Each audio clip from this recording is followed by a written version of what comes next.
Arcadian Vanguard presents the Wrestling News in your daily wrestling newscast for Sunday, June 23rd, 2024. Good morning, I'm Mike Sempervive. We begin today with AEW Collision broadcast last night on TNT and featuring matches taped on Thursday at the PPL Center in Allentown, Pennsylvania. In the main event, Will Ospreay retained the international title against Brian Cage. Continental Champion Kazuchika Okada defeated Ultimo Guerrero in a non-title eliminator match, hitting his Rainmaker finisher after pulling off Guerrero's mask. Also on the show, Chris Jericho and Big Bill beat Private Party. After the match, Jericho and Bill continued to attack Private Party until Samoa Joe, Hook, and Katsuyori Shibata made the save. Joe challenged Jericho to a trios match at Forbidden Door. You know, week after week, you have graced us with your wonderful tree of learning. We've all basked in its glory, but I've talked to my associates here, and it seems that every idea that comes from your tree absolutely sucks. In fact, Chris, it seems like we come from very different schools of thought, and I've always been a man that says the best ideas survive the crucible of combat, and that's what I suggest. I say Shibata, Hook, Samoa Joe versus Chris Jericho and what's left of his learning tree come Forbidden Door.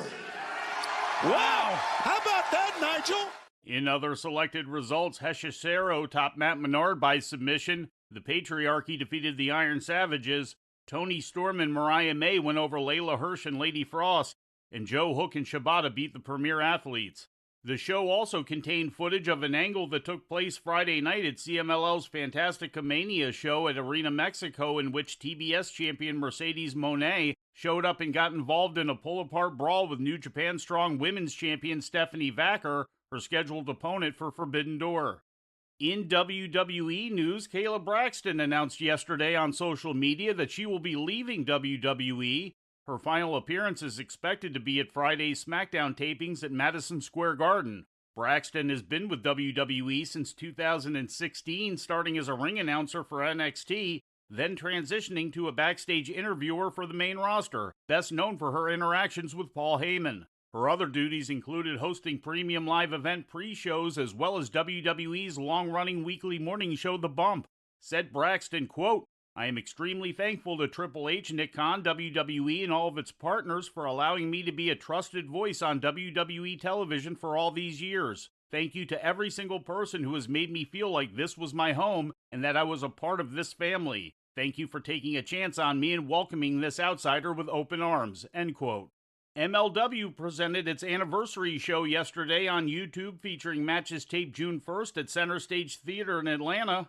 In the main event, Mads Cruel Kruger bested the One Call Manders in a bull rope match. In title defenses, Mystico retained the MLW World Middleweight title over Star Jr., and Bad Dude Tito retained the MLW National Openweight title against Jake Christ. In first-round matches for the 2024 Opera Cup, Akira beat Akuro Kwan, and Davey Boy Smith Jr. topped Timothy Thatcher. In other results, Miyu Yamashita beat Danny Jordan and Jazzy Yang in a handicap match, and Bobby Fish defeated Adam Priest. And turning to Japan, Block A qualifying matches for the 2024 G1 Climax tournament were held yesterday in Fukushima, with Yoshihashi defeating Chase Owens and Callum Newman besting Yujiro Takahashi. In the non-tournament main event, Bushi, Tetsuya Naito, Titan, and Yota Tsuji beat Evil, Ren Narita, Sho, and Yujiro Takahashi. And before we leave you today, we'd like to remind you that however you consume your content, you can find the wrestling news 24 hours a day and 7 days a week across social media. On Twitter, follow us at Wrestling News AV. Our Facebook page is also Wrestling News AV. The Wrestling News can also be found on the Arcadian Vanguard YouTube page. And for those who utilize Amazon Echo devices, just tell Alexa to play the Wrestling News podcast. And remember to make sure you add podcast at the end. Once again, for daily updates, breaking news, and more, follow the Wrestling News across social media. And that's the news for today. If anything happens, we will be here to tell you about it. No clickbait, no paywall, just the Wrestling News. The Wrestling News is a division of Arcadian Vanguard, and the Wrestling Newscast is a production of the Arcadian Vanguard Podcast Network.